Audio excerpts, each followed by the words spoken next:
प्रिय विद्यार्थियों, आज की कक्षा में हम चर्चा करेंगे प्रेमचंद की कहानियों के विषय वैविध्य पर। यानी उनकी कहानियों में किस तरह के विषय चुने गए हैं, उनकी कहानियों के विषय क्या क्या रहे हैं, उनमें कैसी विविधता रही है, इस बात की आज हम चर्चा करेंगे। विद्यार्थियों, आपके पाठ्यक्रम में मानसरोवर भाग 1 है। तो इस मानसरोवर के पहले खंड में कुल 27 कहानियां हैं, जिनके नाम इस तरह हैं: ईदगाह, अलग्योझा, माँ, बेटों वाली विधवा, बड़े भाई साहब, शांति,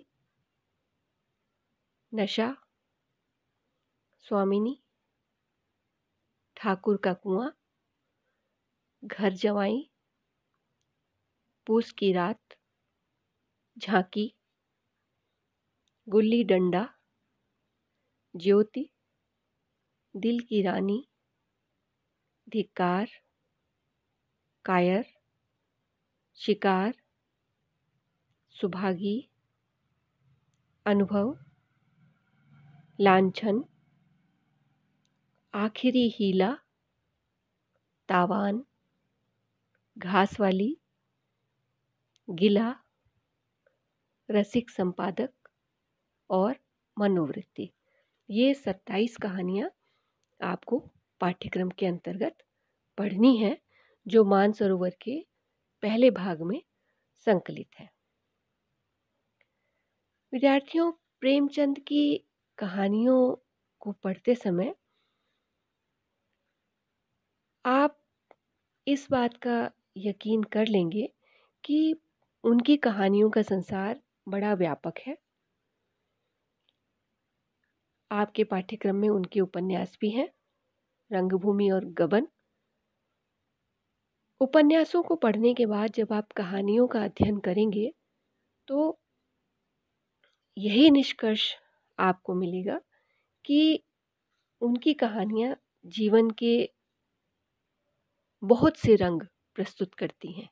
यानी जीवन की बहुरंगी तस्वीर उनकी कहानियों में मिलती है और उनके उपन्यासों की अपेक्षा कहानियों में जीवन के रंग अधिक मिलते हैं।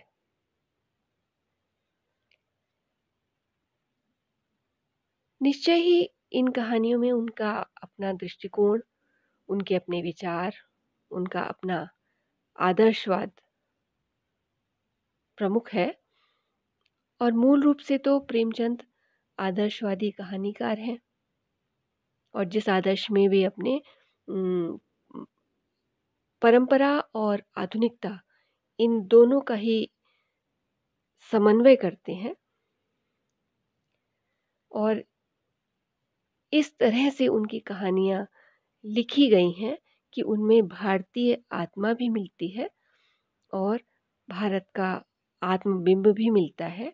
उसको खोजने का, उसको ढूंढने का प्रयास भी दिखाई देता है।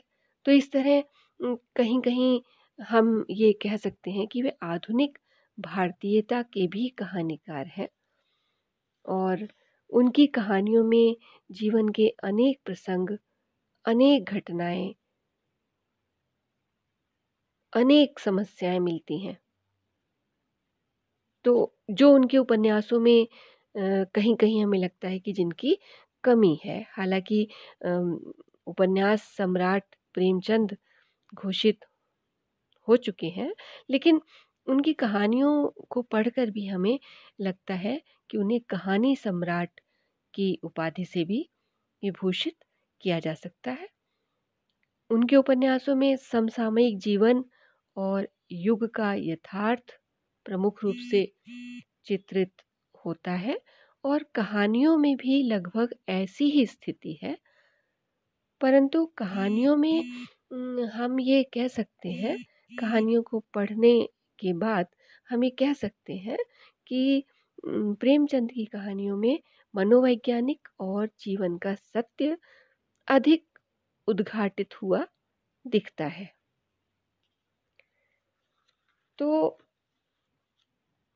कुछ पक्ष हैं उनकी कहानियों के, जिनके आधार पे इस बात की पुष्टि होती है। विद्यार्थियों, प्रेमचंद की कहानियों का सामाजिक पक्ष सबसे अधिक प्रबल दिखता है। समाज उनका मूल विषय है। इस तरह मूल रूप से वे सामाजिक कहानीकार हैं और अपनी कहानियों के माध्यम से यह स्पष्ट रूप से दिखाई देता है कि वे सामाजिक विषमता के विरोधी हैं और सामाजिक न्याय के पक्षधर हैं।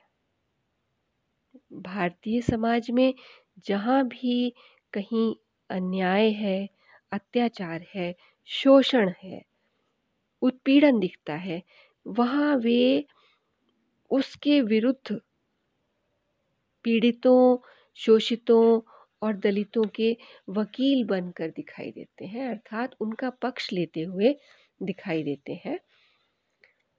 वे सामाजिक अंधविश्वास, रूढ़ियों और कुप्रथाओं पर भी जोर करते हैं, उन पर आघात करते हैं और कहीं-कहीं भारत की आत्मा को श्रेष्ठ परंपरागत मूल्यों से और आधुनिक चेतना से जोड़ने का भी प्रयास करते हैं। उनकी कहानियों में जो तथ्य दिखाई पड़ता है, वो उनके अपने विचार हैं। साहित्य के प्रति उनके जो विचार हैं, एक जगह उन्होंने लिखा था, हंस के फरवरी 1935 के अंक में मुझे ध्यान है, उन्होंने लिखा है कि साहित्य का उद्देश्य जीवन के आदर्श को प्रस्तुत करना है। साहित्य का उद्देश्य जीवन के आदर्श को प्रस्तुत करना है, जिसे पढ़कर हम जीवन में कदम कदम पर आने वाली कठिनाइयों का सामना कर सकें। अगर साहित्य से जीवन का सही रास्ता ना मिले तो ऐसे साहित्य से लाभ ही क्या। वास्तव में ऊंचे और पवित्र विचार ही साहित्य की जान है। ये विचार थे प्रेमचंद के साहित्य के विषय में कि साहित्य का उद्देश्य क्या है। और यह उद्देश्य जो है उनकी कहानियों को पढ़ते समय, हालांकि उनकी सभी रचनाओं को, चाहे उपन्यास हो चाहे कहानियां हो, दोनों को ही पढ़ते समय स्पष्ट हो जाता है कि इन्हीं विचारों की झलक उनके रचनाओं में, चाहे वो उपन्यास हो चाहे वो कहानियां हो, सब में दिखाई देती है। प्रेमचंद की कहानियों में समाज, भारत का समाज दिखता है, व्यापक रूप से दिखता है और परिवार और समाज के, परिवार और उसके लोगों के बीच में, परिवारजनों के बीच में जो मानवीय संबंध दिखते हैं, उनको लेकर प्रेमचंद ने बहुत सी कहानियां लिखी हैं। प्रेमचंद अपनी कहानियों में संयुक्त परिवार के समर्थक दिखते हैं। संयुक्त परिवार उन्हें प्रिय है और उन्होंने बड़े घर की बेटी, अलग्योझा, शंखनाद आदि कहानियों में इस बात की पुष्टि भी की है। उनकी और कहानियां खुचड़, दो सखियां, बूढ़ी काकी, बड़े भाई साहब, बेटों वाली विधवा, इन कहानियों में परिवार के विभिन्न संदर्भों और संबंधों पर विचार हुआ है। इन सभी कहानियों में संयुक्त परिवार के टूटने और परिवार के वृद्ध सदस्य के अधिकारों के छीनने का यथार्थ भी, इसकी पीड़ा भी इनकी कहानियों में उद्घाटित होती है, स्पष्ट होती है, दिखाई देती है। इसके अलावा प्रेमचंद ने समाज के शोषित वर्ग पर भी बहुत सी कहानियों की रचना की है। प्रमुख रूप से इनमें स्त्रियों को लेकर, अछूतों को लेकर और किसानों को लेकर इनकी कहानियाँ इनकी समस्या को, इनके शोषण को उठाती हैं, अपना विषय बनाती हैं। भारतीय स्त्री हजारों वर्षों से कुप्रथाओं का, जड़ताओं का, अंधविश्वासों का शिकार रही है और पुरुष ने भी उसको अबला की संज्ञा दे दी है, अबला बनाकर रख दिया है। तो पुरुष सत्तात्मक समाज में स्त्री की दुर्दशा और उसके उत्पीड़न की कथाएं हम बहुत पहले से देखते आ रहे हैं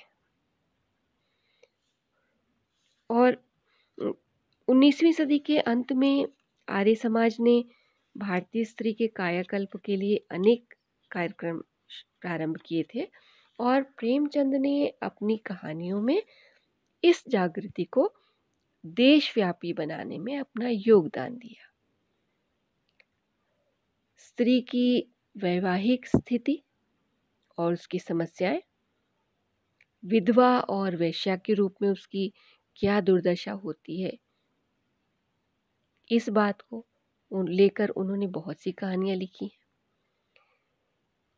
अनमेल विवाह का दुष्परिणाम स्त्री ने ही झेला है, स्त्री ने अधिक झेला है और यह भी उनकी कहानियों का विषय बना है। प्रेमचंद ने ज्वालामुखी, भूत, नरक का मार्ग आदि कहानियों में इन समस्याओं का चित्रण किया है। सोहाग का शव कहानी में प्रेमचंद ने विवाहित पुरुष द्वारा दूसरी स्त्री के साथ विवाह करने की समस्या का भी चित्रण किया है, उसे अपनी कहानी का विषय बनाया है, जिसमें कि पहली पत्नी आत्महत्या का मार्ग अपनाती है। विधवा स्त्री के जीवन पर तो प्रेमचंद ने बहुत सी कहानियां लिखी हैं और उसके जीवन को बहुत कई कोणों से देखने का प्रयत्न किया है।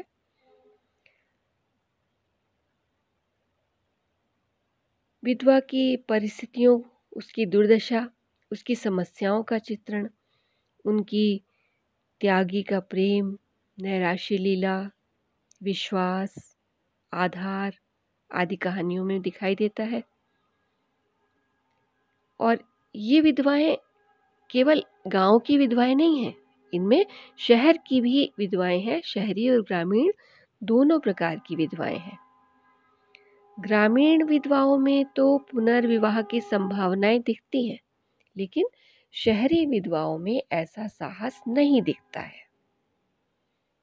प्रेमचंद की अधिकांश विधवाएं हीनावस्था से पीड़ित होने पर आदर्शवादी पात्र के रूप में व्यवहार करती हुई दिखाई देती हैं, अर्थात आदर्शवादी जीवन जीती हुई दिखाई देती हैं और एक तरह से आदर्श नारीत्व का पालन करती हुई हमारे सामने आती हैं। इसके अतिरिक्त वेश्या जीवन की समस्याओं पर भी प्रेमचंद की दृष्टि पड़ी है। उन्होंने स्वर्ग की देवी, दो कब्रें, वेश्या, रामलीला, लांछन, इज्जत का खून, निर्वासन की मर्यादा आदि ये कहानियां भी वेश्या जीवन की समस्याओं को लेकर लिखी हैं, जिनमें कुछ कहानियों में वेश्याओं में, पतितों में कुछ पुरुषों के अत्याचार के कारण पतित होती हैं और ये स्त्रियां धोखे में या आवेश में आकर कुमार पर चलती हुई दिखाई देती हैं और इस कारण से इनकी पीड़ा पाठक के मन में एक सहानुभूति को जन्म देती है, पाठक को उनके प्रति सहानुभूति हो जाती है। और दूसरी प्रकार की वेश्याएं, इनकी कहानियों का चरित्र वो वेश्याएं हैं जो नारीत्व और मातृत्व की भूख से कुलीना बनने के लिए प्रयत्नशील होती हैं, कुलीन बनना चाहती हैं। अब यहाँ पर प्रेमचंद का आदर्शवाद ऐसी स्त्रियों का, ऐसी वेश्याओं का उद्धार करता हुआ दिखता है। और इस कारण से बालक कहानी की गोमती और दो कब्रें की जोहरा पाठकों के लिए श्रद्धास्पद बन जाती हैं। प्रेमचंद हमें अपनी कहानियों के माध्यम से शोषितों के, निस्सहायों के, दलितों के वकील बने हुए दिखाई देते हैं, उनका पक्ष लेते हुए दिखाई देते हैं। और इसीलिए ऐसे पात्रों की बड़ी सहानुभूति और बड़ी ईमानदारी से उनका चित्रण करते हैं, उन्हें अपने कहानियों का नायक बनाते हैं। अछूतों की समस्याओं के चित्रण के लिए उन्होंने सौभाग्य के कोड़े, मंदिर, सिर्फ एक आवाज़ जैसी कहानियाँ लिखी और उस युग में चल रहे अछूतोद्धार आंदोलन को इस तरह से उन्होंने समर्थन प्रदान किया। प्रेमचंद की अछूतोद्धार कहानियों पर महात्मा गांधी का प्रभाव दिखता है, बल्कि कहीं कहीं तो हमें लगता है कि गांधी से पहले ही वे इस तरह के कार्यक्रम शुरू कर चुके थे, अछूतों के उद्धार का कार्यक्रम शुरू कर चुके थे, क्योंकि साहित्य में यह तथ्य दिखने लगता है। वे अपने ब्राह्मण पात्र को भी शूद्रों के बीच में, चमारों के बीच में जाकर उनका सुधार करने के लिए तैयार कर चुके दिखते हैं अपनी कहानियों में। ठाकुर का कुआं तथा सदगति आदि कहानियों में अछूतों पर अमानवीय अत्याचार होते हुए दिखाई देते हैं और यहाँ पर प्रेमचंद उनके यथार्थ चित्रण में बिल्कुल भी संकोच करते हुए नहीं दिखते। यथास्थिति में अछूतों पर हो रहे अत्याचारों का चित्रण इन कहानियों में दिखाई देता है। सौभाग्य के कोड़े कहानी में प्रेमचंद नथुआ नाम के एक अनाथ भंगी बालक को एक भद्र, सामाजिक, शिक्षित और सवर्ण ब्राह्मण आचार्य बनाकर अपने आदर्श की स्थापना करते हैं, आदर्शवाद का पालन करते हैं। प्रेमचंद ने समाज की अन्य शक्तियों को जो शोषण करती हैं, उनकी कठोरता, उनके शोषण की कठोरता को वास्तविकता के साथ में चित्रित किया है। इसमें सभी प्रकार के शोषक हैं और शोषित भी हैं। और शोषित कौन है? सामान्य निर्धन जनता है। जमींदारों के शोषण और प्रतिष्ठा की कहानी, नशा और बड़े घर की बेटी और नमक का दरोगा, इनमें जमींदारों का शोषण चित्रित हुआ है।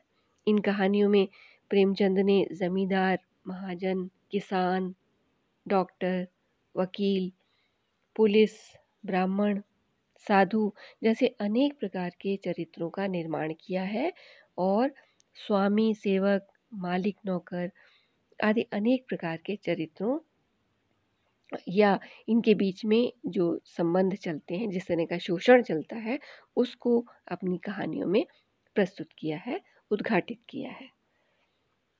और इस तरह से प्रेमचंद ने इन दोहरे संबंधों के बीच में छिपे हुए शोषण को बड़ी ही यथार्थता के साथ में, बड़े यथार्थ रूप में अपनी कहानियों में रख दिया है। जैसा होता है, जैसा दिखता है, वैसा ही उन्होंने लिख दिया है। अच्छा, एक और ख़ास बात है कि इनकी कहानियों में जो स्वामी के रूप में पात्र हैं, वे कुछ तो क्रूर हैं, कठोर हैं, पर उनमें से कुछ स्वामी सज्जन भी हैं, उदार भी हैं। और सेवकों में और शोषितों में प्रायः सभी चरित्र विश्वास पात्र और ईमानदार दिखाई पड़ते हैं। और कुछ एक चरित्र जो बेईमान भी बने हुए हैं, बेईमान दिखते हैं, वे भी कहानियों में बाद में स्वामी की सज्जनता के कारण सुधर जाते हैं, उनका भी हृदय परिवर्तन हो जाता है। प्रेमचंद की कहानियों के जमींदारों में अच्छे और बुरे दोनों तरह के जमींदार हैं। बुरे जमींदारों को वे नेक, उदार और मनुष्य बनाकर और उन्हें दंड देकर ही कथा का अंत करते हैं। एक खास बात है कि प्रेमचंद की कहानियों के महाजन, सेठ आदि जो पात्र हैं वे कंजूस हैं, लालची हैं, निर्मम हैं और बेईमान भी हैं, जो गरीबों की निस्सहायता का, उनकी परिस्थितियों का लाभ उठाने से बिल्कुल भी नहीं चूकते हैं।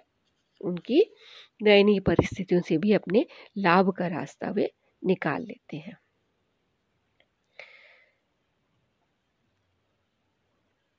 प्रेमचंद ने डॉक्टरों और वैद्यों की सच्चाई भी प्रस्तुत की है।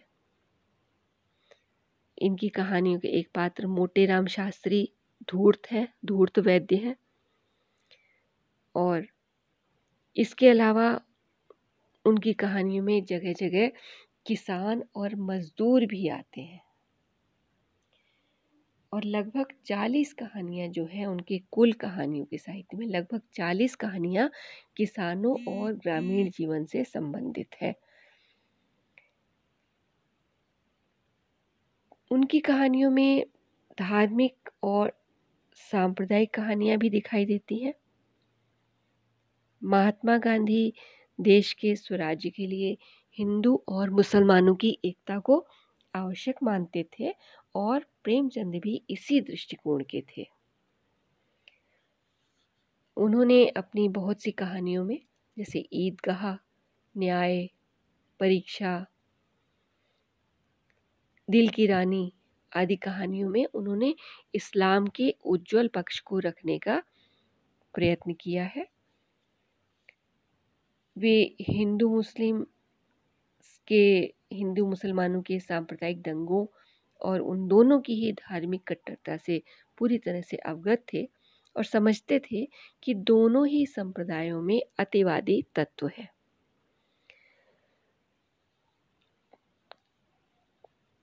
कहीं कहीं उन्होंने मुसलमानों द्वारा हिंदुओं के धर्मांतरण के प्रश्न को भी उठाया है, जिसमें मंत्र और जिहाद जैसी कहानियां हैं। इस तरह से प्रेमचंद ने अपनी कहानियों में हिंदू जीवन और हिंदू संप्रदाय के पाखंडों, अंधविश्वासों, जड़ताओं का, अमानवीयता का इसका अपनी कहानियों में चित्रण किया है। पर उनकी कहानियों में हिंदू धर्म की जिस पक्ष में चित्रित हुआ है उस पक्ष में इस्लाम नहीं हुआ है। उनकी कहानियों में इस्लाम का जितना उज्जवल पक्ष दिखता है उतना हिंदू धर्म का नहीं दिखता है।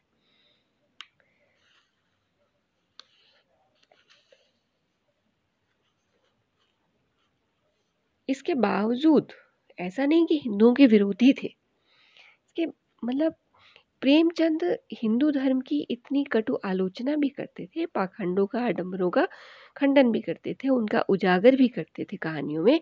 पर उनकी कहानियों में हिंदू पर्व त्योहारों, देवताओं की पूजा, गंगा यमुना के स्नान का, तीर्थ यात्रा का, इन सब का वर्णन भी मिलता है। इसलिए ऐसा नहीं है कि हिंदुओं के प्रति किसी अनादर की बात उनकी कहानियों में मिलती हो। विद्यार्थियों, प्रेमचंद की कहानियों में शैक्षणिक समस्याओं के साथ साथ बाल जीवन और पशुओं पर भी उन्होंने कुछ कहानियां लिखी हैं। उनकी कुछ कहानियां ऐसी हैं जो उन्होंने पशु पक्षियों को भी आधार बना के लिखी है। जैसे कि एक पशुओं को आधार बनाकर लिखी गई कहानी दो बैलों की कथा आपने पढ़ी होगी। उसमें हीरा और मोती बैल किस तरह से स्वाधीनता आंदोलन के समय प्रेरणा के स्रोत बन जाते हैं, यह आपने उस कहानी में देखा होगा आपने। तो इसलिए हम यह बात बिल्कुल स्पष्ट तौर पे हम ये बात कह सकते हैं कि प्रेमचंद की कहानियों में उम, उनकी कहानियों के जो विषय हैं वे बहुत ही व्यापक है। इतनी विभिन्नता, इतनी विविधता उनकी कहानियों के विषयों में मिलती है, जितना किसी अन्य कहानीकार के कहानी संसार में नहीं मिलेगी। उतनी विविधता, उतना वैविध्य प्रेमचंद की कहानियों में मिलता है। जीवन की एक बहुरंगी तस्वीर उनकी कहानियों में दिखाई देती है, जिसमें कि उनका अपना दृष्टिकोण भी है, उनके अपने विचार भी हैं, उनका अपना आदर्शवाद भी है। तो प्रेमचंद ने हिंदी कहानी को जो ऊंचाई दी है, जो गरिमा प्रदान की है, जो उसका विकास किया है, वह निश्चित रूप से अप्रतिम है। उसकी किसी से तुलना नहीं की जा सकती। और उसके बाद हिंदी कहानी का विकास निरंतर आगे बढ़ा है, पर प्रेमचंद का महत्व अपने स्थान पर वैसा ही बना रहा है, वैसा ही बना रहेगा।